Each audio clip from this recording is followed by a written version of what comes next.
तो हाँ जी, देखो जी, आपका नाम है संदीप सिंह और ये आपकी जन्म कुंडली का चार्ट है। कुंडली आपकी बनी है कुंभ लग्न की और आपकी जो राशि बनी है राशि भी कुंभ है। कुंभ ही लगन है, कुंभ ही राशि है। तो अगर आपकी मैं कुंडली की बात करूं, कुंडली कैसी है, तो आपके आधे ग्रह तो मुझे अच्छे लगे हैं, आधे ग्रह आपके खराब लगे हैं, जो कि मैं पूरा विस्तार से आपको समझाऊंगा। तो ये सब कुछ बताने से पहले आपको मैं पहले थोड़ी सी बेस की जानकारी समझाऊंगा, ताकि जो आपको मैं भविष्यवाणी बताने वाला हूँ वो आपको अच्छी तरह से समझ आ जाए। तो देखो जी, बेसिक जानकारी ये है कि ये जो कुंडली होती है, इसमें टोटल 12 घर होते हैं और 12 घरों से कुछ ना कुछ देखा जाता है। तो 12 घर कौन से हैं, सबसे पहले वो मैं लिख देता हूँ, आप समझ लो। तो ये है, देखो जी, आपका पहला घर, ये दूसरा घर है, तीसरा घर, चौथा, पांचवा, छठा घर, सातवां घर, आठवां, नौवां, 10वां, 11वां और ये लास्ट वाला 12वां घर। ये जो मैंने 12 घर लिखे हैं, इन 12 घरों से कुछ ना कुछ देखा जाएगा। जैसे कि पहले घर से देखा जाएगा कि आपका शरीर कैसा होगा, हेल्थ कैसी होगी, आपका स्वभाव, आपका रंग रूप, आपकी पर्सनैलिटी, आपका सर मस्तक पहले घर से देखेंगे। दूसरा घर आपके है धन जोड़ने का घर। तीसरा घर आपके छोटे भाई बहनों का है। चौथा घर आपकी है माता, मकान, वाहन का घर। पांचवा घर आपके बच्चों का है। छठा घर शत्रु, रोग, कर्जा। सातवां घर है आपकी पत्नी का घर। आठवें घर से आपकी उम्र देखी जाएगी। नौवें घर से आपका भाग्य देखेंगे। 10वां घर है आपके काम काज का घर। 11वें घर से आपके बड़े भाई बहन, इच्छा पूर्ति, आमदन, ये चीजें देखेंगे। और 12वें घर से आपके खर्चे देखे जाएंगे। तो आपने दो बातें मेरी नोट कर लेनी है। पहली बात, जो आपको मैंने 12 घर बोले हैं वो याद कर लो। दूसरी बात, इन 12 घरों से क्या क्या देखा जाएगा वो याद कर लो। अब देखो जी, आप ये देखो कि आपने देखना क्या है, आपका सवाल क्या है। जैसे कि आपका सवाल है अगर आपकी माता को लेके कि आपकी माता कैसी होगी, तो ये चौथा अगर आपकी मैंने माता का बोला है, तो आपकी माता के लिए हमें चौथा घर देखना पड़ेगा। और चौथे घर में देखो जी क्या लिखा है, दो। दो होती है वृष राशि। वृष राशि का जो मालक है वो है शुक्र। तो आपकी माता के लिए हमें शुक्र को देखना पड़ेगा। ऐसे ही ये तीसरा घर आपके मैंने छोटे भाई बहनों का बोला है। तो अगर आपके छोटे भाई बहन, बहनों के बारे में जानना है, छोटे भाई बहन कैसे होंगे, तीसरा घर। और तीसरे घर में लिखा है एक। एक है मेष राशि, मालक बना मंगल। तो आपके छोटे भाई बहनों के लिए हमें मंगल को देखना पड़ेगा। तो देखो जी, मेरा कहने का मतलब ये है कि आपने भाई जो कुछ देखना है कुंडली का, वो आपको घर देखना पड़ेगा। और उस घर का जो मालक बना है वो मालक आपने देखना है कि घर का मालक बना कौन है, कहाँ जाके बैठा है। अब देखो जी, मोटा मोटा आपको बेस की जानकारी समझ आ चुकी है। अब बात करते हैं भविष्यवाणी की। तो जो देखो जी भविष्यवाणी होती है आपका, क्योंकि देखो जी आपने मुझे दो सवाल लिखे हैं। एक तो आपने बोला है कि आपका विवाह कब होगा, और दूसरा आपने बोला है कि बिजनेस कौन सा करूं। सबसे पहले आपका जो सवाल है विवाह को लेके, मैं पहले वो कवर करता हूं कि आपकी कुंडली में आपको विवाह का सुख मिलेगा या नहीं, पत्नी कैसी होगी, उससे बनेगी या नहीं, ये चीज मैं पहले कवर करता हूँ। और आपको मैंने अभी क्या बोला था कि 12 घरों से कुछ ना कुछ देखा जाएगा। जैसे कि तीसरा घर छोटे भाई बहन, चौथा घर आपकी माता का है, पांचवा घर बच्चों का है। ऐसी जो सातवां घर होता है, ये सातवां घर है आपकी पत्नी का घर। तो आपकी मतलब पत्नी का अगर सुख देखना है, हमें ये सातवां घर देखना पड़ेगा। और सातवें घर का जो मालक है, क्योंकि आपको मैंने अभी क्या बोला, फार्मूला क्या समझाया था कि घर का मालक देखना है। जैसे कि चौथे घर का मालक शुक्र है, तीसरे घर का मालक मंगल था। ऐसे ही जो सातवां घर पत्नी का घर है, तो सातवें घर में क्या लिखा है, पांच। पांच हुई सिंह राशि, मालक बना ये सूर्य है। तो आपकी पत्नी के लिए देखा जाएगा सूर्य ग्रह को। और सूर्य के अलावा सातवें घर में गुरु बैठा है आके, गुरु को भी देखेंगे। और सातवें घर के ऊपर जिन ग्रहों की दृष्टि है, दृष्टि किसकी है, राहु की नौवीं दृष्टि, राहु को भी देखा जाएगा। और पत्नी का कारक होता है शुक्र, शुक्र को भी देखा जाएगा। मतलब अगर आपकी पत्नी का सुख देखना है, कम से कम 4 ग्रह देखने पड़ेंगे। आपको समझ आ चुकी 4 ग्रह मैंने क्यों बोले हैं। एक तो सातवें घर का जो मालक, वो तो सबसे जरूरी होता है। और सातवें घर में जो ग्रह गुरु बैठा है, गुरु को भी देखा जाएगा। शुक्र पत्नी का कारक है, उसको भी। और सातवें घर के ऊपर जिन ग्रहों की दृष्टि है, राहु की खासकर दृष्टि पड़ रही है, उसको भी देखा जाएगा। वैसे चंद्रमा की भी दृष्टि है। तो मतलब 4 ग्रह आपके देखने ही पड़ेंगे आपकी पत्नी का सुख देखने के लिए। तो सबसे पहले सातवें घर में जो गुरु बैठा है, मैं गुरु की बात करता हूँ कि वो कैसा है। तो गुरु आपका जो है वो मुझे बहुत बड़े लेवल पे अच्छा लगा है। ये जो गुरु है आपको 100 में से 100% अच्छे फल देगा। अब देखो जी गुरु क्यों अच्छा है, क्या अच्छे फल देगा। गुरु कहाँ बैठा है, 7वें घर में। और ये जो 7वां घर अभी आपको मैंने बोला, ये जो 5 लिखा है 7वें घर में, ये सिंह राशि, ये सूर्य का घर है। गुरु जो है वो सूर्य के घर में बैठा है, सूर्य इसका है मित्र। आपको मैं एग्जांपल समझाता हूँ। जैसे कि मेरा जो घर है, मेरे घर में मेरा कोई दोस्त आके बैठ जाए, जो मेरा दोस्त हो वो मेरे घर में चल के आया है, घर में बैठ जाएगा, क्या होगा, वो मेरे घर का कोई नुकसान नहीं करेगा। क्योंकि वो मेरा देखो जी दोस्त है, घर में मेहमान बन के आया है, घर का अच्छा ही करेगा। वो काम यहाँ पे गुरु करेगा। गुरु क्यों अच्छा है, क्योंकि ये जहाँ बैठा है 7वें घर में, ये 7वां घर है सूर्य का घर, जो कि गुरु उसका मित्र है। दोनों आपस में सूर्य गुरु मित्र हैं। इसकी वजह से जो गुरु है ये 7वें घर का कर देगा अच्छा। अब सवाल है कि गुरु अच्छा करेगा क्या, क्या अच्छे फल देगा। गुरु देखो जी इस घर में चल के आया 7वें घर में, लेकिन गुरु के अपने 2 घर हैं। कौन कौन से, गुरु एक तो इस घर का मालिक है दूसरे घर का, और ये इस घर का मालिक है 11वें घर का। दूसरा घर जो है ये आपके, मैंने बोला था धन जोड़ने का घर है, कि आप अपनी लाइफ में कितना धन जोड़ेंगे, दूसरा घर देखा जाएगा। और दूसरे घर में देखो जी क्या लिखा है, 12। 12 है मीन राशि, मालिक बना गुरु, तो दूसरे घर का मालिक है गुरु। और गुरु कहाँ बैठा है, पत्नी के घर में। देखो दूसरा घर किसका है, धन का, तो धन का मालिक चला गया पत्नी के घर में, क्या होगा, धन भाई पत्नी घर में जाके बैठा है।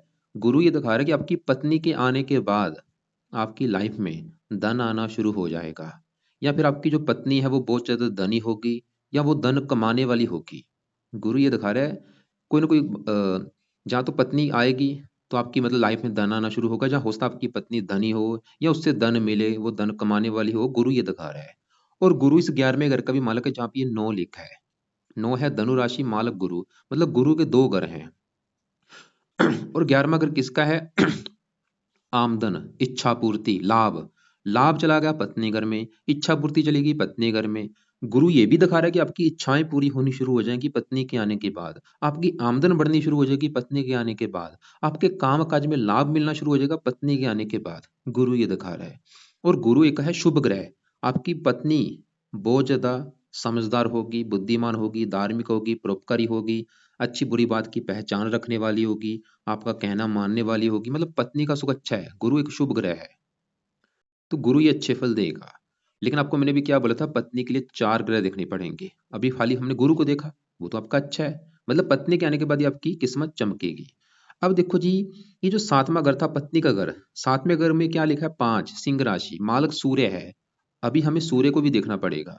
तो सूर्य यहाँ पे बैठा है आपका इस घर में, 11वें घर में। और यहाँ पे देखो जी सूर्य के साथ राहु भी है, मंगल भी है, बुध भी है, मतलब आपके 4 ग्रह देखो किस घर में बैठे हैं, 11वें घर में। तो सबसे पहले मैं यहाँ पे आपके सूर्य की मैं बात करता हूँ, वो कैसा है। सूर्य भी आपका बड़े लेवल पे मुझे अच्छा लगा है।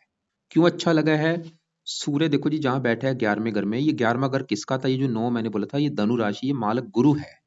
मतलब सूर्य बैठा है गुरु के घर में, और यहाँ पे जो गुरु बैठा था सूर्य घर में बैठा है, इसे कहते हैं स्थान परिवर्तन योग।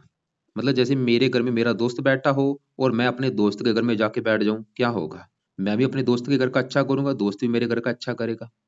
सूर्य गुरु घर में है, गुरु सूर्य घर में, मतलब सूर्य इसलिए अच्छा है क्योंकि वो गुरु के घर में बैठा है जो कि इसका मित्र है। इस दूसरा कारण, ये घर भी अच्छा है। ये जो 11वां घर है ये बहुत अच्छा घर होता है। तो सूर्य 2 कारणों से अच्छा है। अब सूर्य के अच्छे फल देगा, सूर्य जिस घर का मालिक था पत्नी घर का। देखो पत्नी चलेगी लाभ के घर में, पत्नी चलेगी इच्छा पूर्ति के घर में, मतलब सूर्य भी ये दिखा रहा है कि आपकी पत्नी के आने के बाद आपकी इच्छाएं पूरी होनी शुरू होंगी, पत्नी के आने के बाद आपकी आमदन बढ़नी शुरू होगी, पत्नी के आने के बाद कामकाज में लाभ मिलना शुरू होगा। सूर्य ये दिखा रहा है। तो आपको मैंने भी क्या बोला था कि पत्नी के लिए 4 ग्रह देखने पड़ेंगे। हमने 2 ग्रह देख लिए हैं। अब देखो जी यहाँ पे शुक्र बैठा है, पत्नी का कारक, इसकी अगर मैं बात करूं तो शुक्र आपका बैठा है यहाँ पे 10वें घर में। और ये जो 10वां घर है इस घर से देखी जाती हैं 4 चीजें। 10वां घर एक तो आपके है नौकरी कारोबार का घर, दूसरा ये पिता का भी घर है, सरकार और मान प्रतिष्ठा। ये 4 चीजें देखेंगे 10वें घर से। और हमें देखना पड़ेगा 10वें घर के मालक को। तो 10वें घर में देखो जी क्या लिखा है, 8, जो कि वृश्चिक राशि, मालक कौन बना, मंगल। तो इन 4 चीजों के लिए आपके मंगल को भी देखना पड़ेगा। और 10वें घर में शुक्र आके बैठा है, शुक्र को भी देखेंगे। तो मंगल की बाद में बात करते हैं, अभी शुक्र की बात की जाए तो शुक्र आपके 10वें घर में बैठा है, लेकिन शुक्र के भी इस कुंडली में अपने दो घर हैं। एक तो शुक्र आपके इस घर का मालक है 9वें घर का, और 9वें घर से देखा जाता है भाग्य। आपका अगर भाग्य देखना है 9वां घर, और 9वें घर में क्या लिखा है 7, जो कि तुला राशि। मालक कौन बना? शुक्र। तो भाग्य किससे देखा जाएगा? 9वें घर के मालक शुक्र से। और शुक्र इस घर का भी मालक है चौथे घर का। और ये चौथा घर किसका था? चौथा घर है आपकी माता का घर, मकान का घर, वाहन, भूमि, जमीन, जायदाद, नौकर, चाकर, इस चौथे घर से देखेंगे। और चौथे घर में क्या लिखा है? 2, जो कि है वृष राशि। मालक कौन बना? शुक्र। अब देखो मैंने क्या बोला कि शुक्र आपका है, एक तो 9वें घर का मालक है, 9वें घर से भाग्य देखा जाएगा, और चौथे घर का मालक है जो कि है माता, मकान, वाहन का घर। अब देखो जी, शुक्र की एक दृष्टि है 7वीं, 10वें घर से 7वीं दृष्टि से इस चौथे घर को देखेगा, जो कि शुक्र का अपना घर है। शुक्र क्या करेगा? चौथे घर का अच्छा कर देगा बहुत बड़े लेवल पे। मतलब आपको शुक्र ये दिखा रहा है कि आपको लाइफ में माता, मकान, वाहन, भूमि, जमीन, जायदाद, नौकर, चाकर, इन सभी चीजों का सुख अच्छी मात्रा में मिलेगा। आपके पास अच्छा घर होगा, अच्छी गाड़ी, भूमि, जमीन, जायदाद, सभी सुख मिलेंगे, किसी चीज की कमी नहीं रहेगी। और ये आपको भाग्यशाली भी बनाएगा। और 10वें घर में बैठा है काम काज घर में, आपको काम काज का भी सुख देगा, नौकरी कारोबार का सुख अच्छा।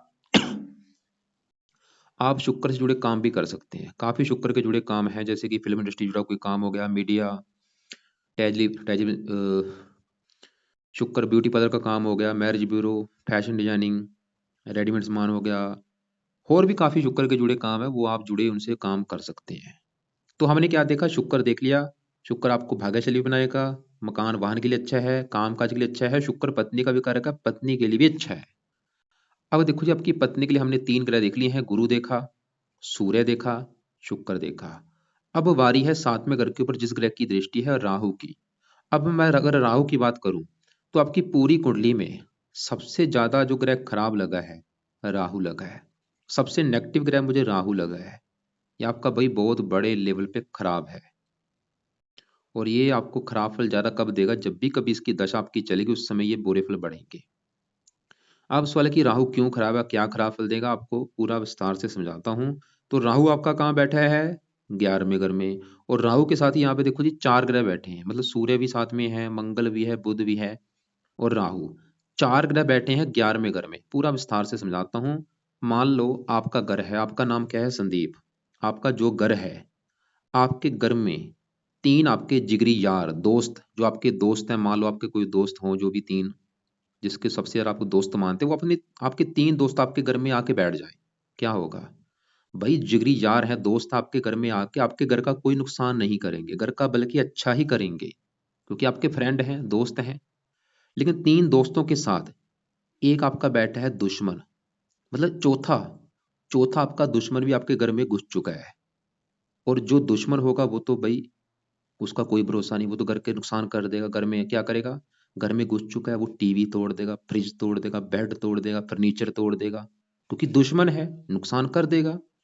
और जो दो आपका दुश्मन होगा, वो आपके दोस्तों के साथ भी मारपीट करेगा, दोस्तों को भी हानि पहुंचा देगा, उनसे भी लड़ाई झगड़े करेगा। वो काम यहाँ पे हो रहा है 11वें घर में। ये जो 11वां घर है, किसका घर था? यहाँ पे जो 9 लिखा है, ये है गुरु का घर। ये जो 9 है धनु राशि। तो गुरु के घर में यहाँ पे देखो जी कौन बैठा है? सूर्य है। सूर्य आपका अच्छा है। मंगल बैठा है, वो भी अच्छा है। मंगल भी आपका अच्छा है। बुध बैठा है, वो भी अच्छा है। लेकिन ये जो राहु बैठा है, ये इस 11वें घर का कर रहा है सत्यानाश। क्योंकि राहु क्यों खराब है? क्योंकि 11वें घर में गुरु इसका शत्रु है। और ये जो 9 लिखा धनु राशि, इसकी नीच राशि है। अब देखो पूरा समझाता हूँ। अभी आपको मैंने क्या बोला था? सूर्य आपका अच्छा है। मैंने क्या बोला था? अच्छे फल देगा। पत्नी चलेगी लाभ के घर में, पत्नी के लिए अच्छा, मैंने बोला है आपको सूर्य अच्छा है। अब देखो मंगल क्या अच्छे फल देगा। मंगल आपका इस घर का मालक है, तीसरे घर का और 10वें घर का। मंगल ही दिखा रहा है कि आपको काम काज का सुख मिलेगा बड़े लेवल पे अच्छा। नौकरी कारोबार का सुख अच्छा, आपको मेहनती बनाएगा, आप खुद की मेहनत के बल पर आगे बढ़ेंगे। यहीं पे बुध बैठा है, वो भी अच्छा है। बुध इस 5वें घर का मालक है। ये जो 5वां घर है, ये संतान का घर है। संतान चलेगी लाभ के घर में, और बुध अपने घर को देख भी रहा है।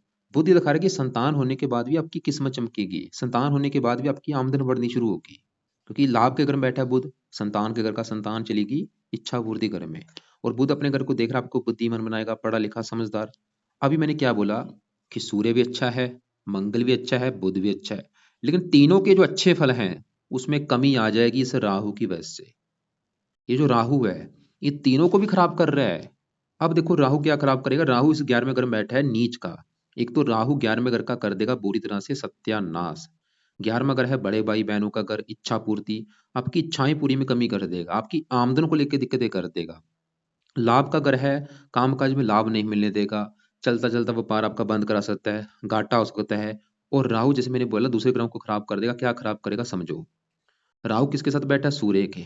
सूर्य राहु जब एक साथ बैठते हैं ग्रहण दोष बनता है, इसे कुछ मात्रा में पित्तर दोष भी कहते हैं। तो राहु ने सूर्य को खराब कर दिया। सूर्य के जो अच्छे फल मैंने बोले थे, क्या बोला था कि भाई पत्नी के लिए बहुत अच्छा है, लेकिन वो राहु से पीड़ित होने की वजह से क्या होगा, सूर्य की क्या होगा, सूर्य आपका भाई राहु से पीड़ित हो चुका है, इसकी वजह से क्या होगा, पत्नी संबंधी दिक्कतें आएंगी, पत्नी से लड़ाई झगड़े होंगे, पत्नी से मनमुटाव होगा, विवाह में देरी हो सकती है, क्योंकि सूर्य भाई राहु से पीड़ित हो चुका है।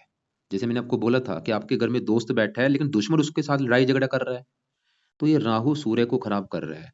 ऐसे ही राहु ने मंगल को खराब कर दिया, अंगारक दोष बन चुका है। और मंगल किस घर का मालिक था, 10वें घर का।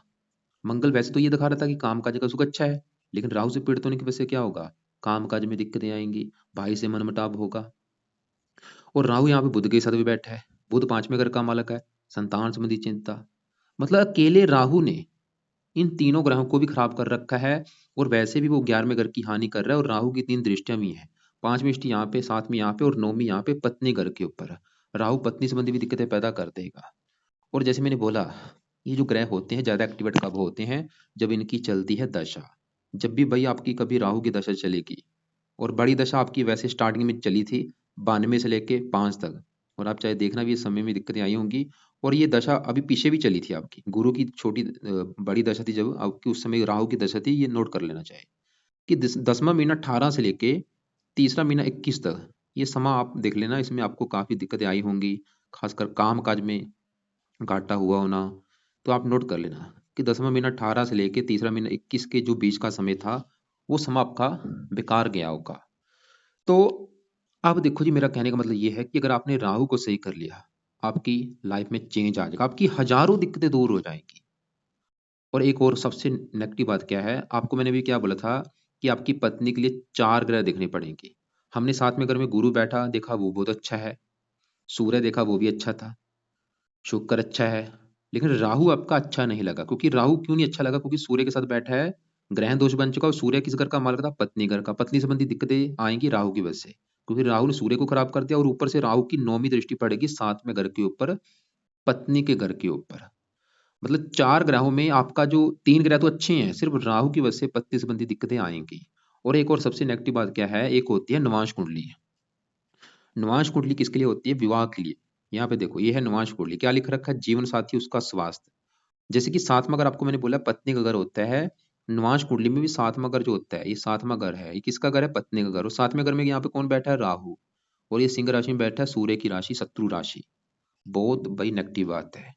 आपकी नवांश कुंडली में 7वें घर में राहु बैठा है, वो क्या करेगा, आपको विवाह संबंधी दिक्कतें पैदा कर देगा। या तो विवाह में बहुत ज्यादा देरी होना, रिश्ते हो टूट जाना, विवाह हो भी जाता है पत्नी से नहीं बनेंगे, लड़ाई झगड़े होते रहेंगे, मनमुटाव होता रहेगा, कई बार तलाक होने तक भी नौबत आ सकती है। तो आपको समझ आ रहा है मैं क्या बोल रहा हूँ, कि आपका जो राहु है वो है ज़्यादा खराब। राहु का सही होना बहुत जरूरी है, चाहे आपके विवाह में देरी हो रही है, चाहे आपके काम धंधे में दिक्कतें हैं। तो राहु के लिए क्या करना है, अब देखो, जैसे मैंने आपको बोला था कि आपके घर में दोस्त है और दुश्मन है, क्या होगा, दुश्मन और दोस्त लड़ाई झगड़े करेंगे, जीतेगा कौन, जो हट्टा कट्टा होगा, जो ताकतवर होगा, जो है ही कमजोर, वो क्या जीतेगा। तो यहाँ पे राहु आपका भाई 15 डिग्री का बैठा है, पूरा जवान है, इसकी पावर आपने करनी है 0। तो पहला राहु का उपाय, राहु के अब उपाय क्या है वो लिखो। सबसे पहले नंबर पे, आप राहु के मंत्रों की जो संख्या है 18,000, ये 18,000 मंत्र पूरे करो संकल्प लेके। कैसे संकल्प लेना है, अभी जो शनिवार आएगा, शनिवार की करो वेट, शनिवार से शुरू करना है रात के समय। संकल्प कैसे लेना, आपने ये बोलना है रात के समय शनिवार को, कि हे राहु देवता जी, मेरा नाम संदीप सिंह है, जात ये है, गोत ये है। राहु देवता जी, आप मेरी कुंडली के 11वें घर में नीच के बैठे हैं, इसके अलावा आप मेरी नवांश कुंडली में 7वें घर में बैठे हैं। और नवांश कुंडली जो होती है वो पत्नी के लिए देखी जाती है। और मुझे विवाह संबंधी दिक्कतें जो आ रही है वो ना आए, मेरा विवाह जल्द से जल्द हो जाए, और पत्नी भी मुझे अच्छी मिले, जिसके साथ मेरी अच्छी बने। इसलिए हे राहु देवता जी, मैं आपको प्रसन्न करने के लिए आपके जो मंत्रों की संख्या है 18,000, वो पूरी करने जा रहा हूँ। ताकि आपकी कृपा दृष्टि बनी रहे, आपके जो भी बुरे फल हैं वो प्लीज मुझे ना मिले। तो इस प्रकार आप भाई संकल्प लेके राहु के 18,000 मंत्र पूरे कर लो। बाकी आपकी मर्जी, आप इसको 4 गुना ज्यादा भी कर सकते हैं, 72,000 भी कर सकते हैं। और मंत्र पूरे करने के बाद क्या करना है? छोड़ देना। फिर आपने जो दूसरा उपाय शुरू करना है वो है राहु कवच का पाठ। ये 2 मिनट का पाठ है, आपने रोजाना पढ़ना है। तीसरा उपाय भी आपने करना है राहु स्रोत का पाठ। अब देखो, मैंने आपको 2 उपाय बोले हैं, राहु कवच और राहु स्रोत। ये दोनों पाठ भाई 2-2 मिनट के पाठ हैं। रोजाना अपने रात के समय पढ़ने हैं, चाहे इनको सुन भी सकते हैं। अगर पढ़ना नहीं आता, इनकी ऑडियो लगा के सुन लिया करो। चौथा उपाय, आपने राहु का दान भी करना है। दान इसकी पावर को कम करेगा। और कोशिश करो दान रोजाना करने की। रोजाना टाइम नहीं लगता, हफ्ते में 4-5 दिन कर दिया करो। और दान कब तक करना है? लाइफ टाइम अपने दान करना है। इसके अलावा आपको मैं एक राहु की वीडियो भेजूंगा 25 पाए वाली। 25 पाए राहु के लिख रखे हैं, उस वीडियो को भी आप जाके देख लेना। उसमें से भी जो आपको उपाय सही लगे वो आप उपाय करना। तो अब देखो जी, आगे बढ़ते हैं। आपकी पूरी कुंडली में मैंने भी जैसे बोला कि आपका राहु खराब है, बाकी आपका सूर्य अच्छा था लेकिन वो भी पीड़ित तो हो चुका है। तो सूर्य को भी कुछ करना पड़ेगा आपको ताकि अच्छे फल उसके मिले। सूर्य अच्छा था लेकिन वो पीड़ित है। तो सूर्य के लिए आपने क्या करना है? सुबह के टाइम सूर्य का मंत्र जाप किया करो। 1 या 2 माला आपने सुबह के टाइम सूर्य का मंत्र जाप करना है। और जैसे कि यहाँ पे देखो जी, जब भी सूर्य राहु बैठते हैं एक दोष भी बनता है। इसे हम सूर्य ग्रहण दोष भी कहते हैं, कुछ मात्रा में पित्तर दोष भी कहते हैं। ये पित्तर दोष भी लाइफ में आगे नहीं बढ़ने देता। तो आपको एक पाठ बोलूंगा, वो पाठ भी आप कर सकते हैं। पित्तर स्रोत का जो पाठ है वो भी आप सुबह या शाम को कर लिया करो। अब देखो जी, आगे बढ़ते हैं। आपका यहाँ पे जैसे कि मैंने बोला था, आपका सबसे ज्यादा जो ग्रह खराब राहु है। और उसके बाद आपका जो दूसरा ग्रह मुझे खराब लगा, ये केतु लगा है। अब सवाल है कि ये क्यों खराब फल देगा? तो केतु आपका बैठा है यहाँ पे 5वें घर में। और 5वें घर से 3 चीजें देखी जाती हैं। 5वां घर आपकी संतान का भी है, पढ़ाई का भी है और बुद्धि का। और इसके लिए हमें 5वें घर का जो मालक बुध भी देखना पड़ेगा। वो हम देख चुके हैं, वो तो बहुत अच्छा है। वो तो ये दिखा रहा है कि भाई संतान का सुख अच्छा मिलेगा, पढ़ा लिखा बना देगा, बुद्धिमान। लेकिन 5वें घर में जो केतु है वो मुझे अच्छा नहीं लगा। केतु देखो जी, 5वें घर में यहाँ पे जो 3 लिखा है, मिथुन राशि में बैठा है नीच का। तो केतु इस 5वें घर का नुकसान कर देगा, क्योंकि 5वें घर में नीच का बैठा है। और 5वें घर से जो कुछ देखा जाएगा, जैसे कि 5वें घर से आपकी संतान के बारे में देखा जाएगा, तो केतु संतान संबंधी आपको कुछ चिंता पैदा कर देगा। जैसे कि मैं कन्फर्म नहीं हूं कि वो चिंता क्या होगी, लेकिन आपको टिप दे रहा हूं। जैसे कि आपकी जान तो पत्नी का बार बार गर्भपात कराएगा, या आपकी जो संतान है वो ऑपरेशन के द्वारा होगी, या आपके कन्या ज्यादा पैदा कर देगा, पुत्र आपके कम होगा इस केतु की वजह से। लेकिन देखो जी, अभी तो क्योंकि आपका विवाह नहीं हुआ, तो मैं बोलूंगा जब आपका विवाह हो जाता है उसके बाद क्या होगा, आप बच्चा पैदा करेंगे। उस समय आप इसके उपाय ज्यादा करना। क्या करने हैं उस समय? इसके 17,000 मंत्र पूरे कर लेना, अभी मत करो। लेकिन अभी इसके 2 उपाय जरूर करो। एक तो इसका दान किया करो, जो कि है कुत्तों को रोटी डालना, वो तो चाहे आज से शुरू कर दो। और दूसरा इसका उपाय है रात के समय केतु कवच का पाठ, कम से कम एक पाठ आपने जरूर पढ़ना है। 2 मिनट का पाठ है, एक पाठ पढ़ लो, चाहे सुन लिया करो। अब देखो जी, ये जो चंद्रमा है ये भी पहले घर में थोड़ा सा खराब फल देगा। 100 में से 60-70% खराब फल देगा, कुछ अच्छे फल देगा। अब सवाल है कि चंद्रमा क्यों खराब है? ये है आपका पहला घर। जैसे 7वां घर पत्नी का, 5वां घर बच्चों का, चौथा घर आपकी माता का, तीसरा घर आपके छोटे भाई बहनों का। ऐसी भाई जो पहला घर है ये आपका घर है कि आप कैसे होंगे। यानी कि जो संदीप है वो संदीप कैसा होगा, संदीप का शरीर कैसा होगा, उसका रंग रूप कैसा होगा, उसकी पर्सनैलिटी कैसी होगी, पहले घर से देखेंगे। और पहले घर का जो मालक है, पहले घर में क्या लिखा है? 11 कुंभ राशि। मालक कौन बना? शनि। तो आपको जो रिप्रेजेंट करेगा, आपके बारे में अगर जानना है, शनि को देखना पड़ेगा। और शनि के अलावा पहले घर में चंद्रमा बैठा है, चंद्रमा को भी देखा जाएगा। मतलब आपके बारे में भाई अगर जानना है, हमें 2 ग्रह देखने पड़ेंगे, शनि को और चंद्रमा को। तो शनि की बाद में बात करते हैं, पहले चंद्रमा की अगर मैं बात करूं, तो वो बैठा है पहले घर में। सवाल की चंद्रमा खराब है क्यों? 2 कारण है। चंद्रमा आपका जो बैठा है पहले घर में, ये घर किसका है? शनि का। और चंद्रमा शनि को मानता है अपना दुश्मन। फार्मूला देखो जी वही है, जैसे कि आपके घर में आपका घर खाली है, कोई नहीं बैठा, लेकिन खाली दुश्मन एक आ चुका है घर में। तो वो दुश्मन क्या करेगा? घर में लूट पुट कर लेगा, चोरी कर लेगा, नुकसान कर देगा। वो काम यहाँ पे समझो। चंद्रमा पहले घर में बैठा है, शनि घर में दुश्मन की राशि है। तो पहले घर का नुकसान कर देगा। तो चंद्रमा खराब होने का पहला कारण कि वो दुश्मन के घर में बैठा है। दूसरा कारण चंद्रमा आपका इस घर का मालिक है, छठे घर का। इसका अपना भी एक घर है, ये छठा घर। और छठे घर से क्या देखा जाता है? रोग, शत्रु, कर्जा, कोर्ट कचहरी। और छठे घर में क्या लिखा है? 4, कर्क राशि। मालिक कौन बना? चंद्रमा। अब देखो छठा घर किसका? मैंने बोला रोग का।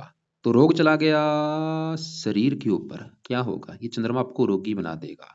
अब अगर आपने ये भी देखना है कि रोग क्या होंगे, तो चंद्रमा के जो रोग आपको हो सकते हैं, जैसे कि आपको वायु कोई रोग हो गया, सिर दर्द हो गया, आपको जुकाम होना, कफ कोल्ड, इसके काफी रोग होते हैं। तो वो आपको रोग दे सकता है चंद्रमा के जो रोग आपको हो सकते हैं, हो सकते हैं, क्या होंगे आपको? ये चंद्रमा के जो रोग आपको वो होंगे, मानसिक चिंता होना। और इसके अलावा छठा घर किसका है? शत्रु। शत्रु चलेगी आपके शरीर के ऊपर। चंद्रमा आपके शत्रु भी बढ़ाएगा, आपको कर्जदार भी बना सकता है, खासकर इसकी दशा में। जब भी इसकी दशा देखनी बहुत जरूरी है, क्योंकि ये जो ग्रह होते हैं ज्यादा एक्टिवेट कब होते हैं? जब इनकी चलती है दशा। लेकिन अगर आप चाहते कि ये भाई इसके बुरे फल आपको ना मिले, और आप ये भी लिख लो कि अगर आपने चंद्रमा को सही कर लिया, फायदे क्या होंगे, नीचे आंसर लिखो। सबसे बड़ा फायदा, आप बीमारियों से बचेंगे। दूसरा फायदा, आप दुश्मनों से बचेंगे। तीसरा फायदा, आप कर्जे से बचेंगे। चौथा फायदा, आपको कोर्ट कचहरी के चक्कर नहीं लगाने पड़ेंगे। आपको मानसिक चिंता नहीं होगी। तो इसको सही कैसे करना है? इसके पीछे जो 10 है इसको भी जीरो करो। तो पहला उपाय चंद्रमा का आपने करना है चंद्रमा का दान, जो कि सबसे बेस्ट है, क्योंकि दान इसकी पावर को कम करेगा। सफेद रंग का दान आप हर सोमवार को किया करो। क्या दान है? वीडियो लग से मैं भेज दूंगा। करते रहना अपने लाइफ टाइम, हर सोमवार को इसका दान करते रहना है, मंत्र आप करते करते। दूसरा उपाय, चंद कवच का पाठ सुबह के टाइम 1 या 2 पाठ पढ़ना ही पढ़ना है। और तीसरा उपाय, शिव जी की पूजा उपासना किया करो। तो अब देखो जी, आपका एक सबसे बड़ी बात, मैंने आपको जैसे भी बार बार रिपीट कर रहा हूँ कि सबसे जरूरी क्या है? दशा देखनी। तो आपकी देखो जी, दशा किसकी चल रही है? दशा जो होती 2 प्रकार की होती है, एक महादशा, एक अंतरदशा। महादशा आपके ऊपर चल रही है शनि की, जो कि तीसरा महीना 21 से चली हुई है, और ये 40 में जाके खत्म होगी। एक होती है अंतरदशा, ये भी शनि की है, तीसरा महीना 21 से चली है, तीसरा महीना 24 में खत्म होगी। मतलब आपके जीवन के ऊपर बड़ा असर है शनि ग्रह का। और वो यहाँ पे बैठा है 12वें घर में, जो कि घर अच्छा घर नहीं होता, लेकिन फिर भी शनि 12वें घर में, यहाँ पे जो 10 लिखा है, ये शनि का अपना घर है।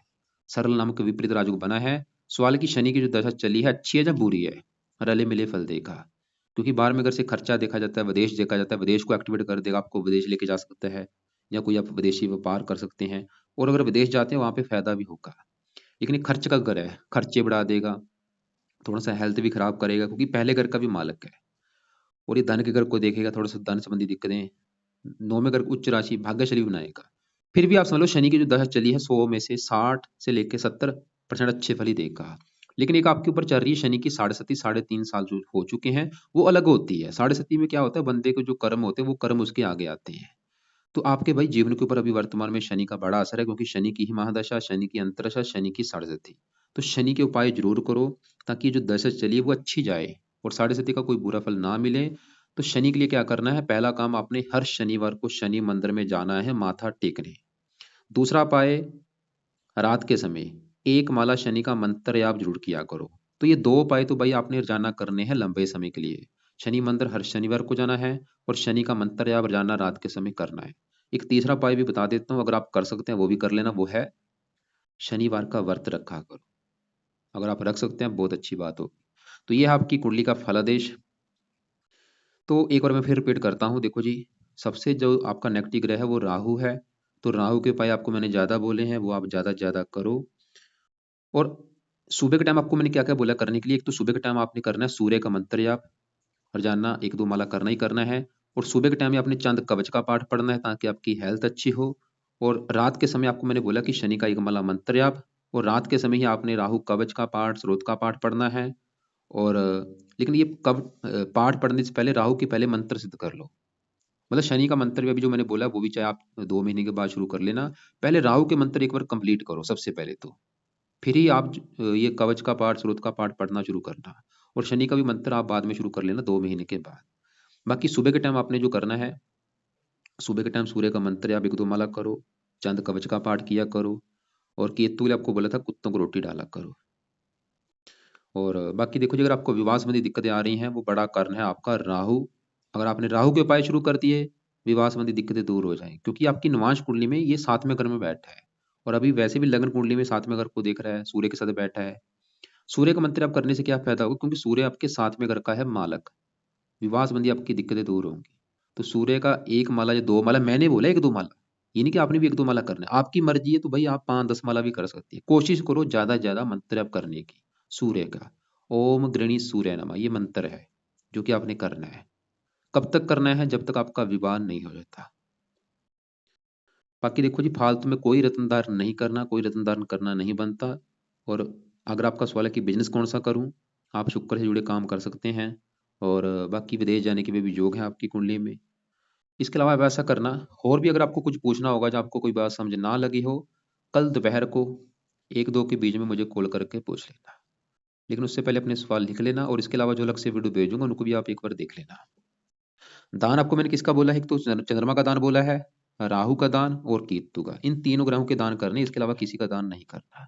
और इनके दान क्या होते हैं मैं आपको एक वीडियो अलग से भेजूंगा, उनमें इनके दान आप देख लेना।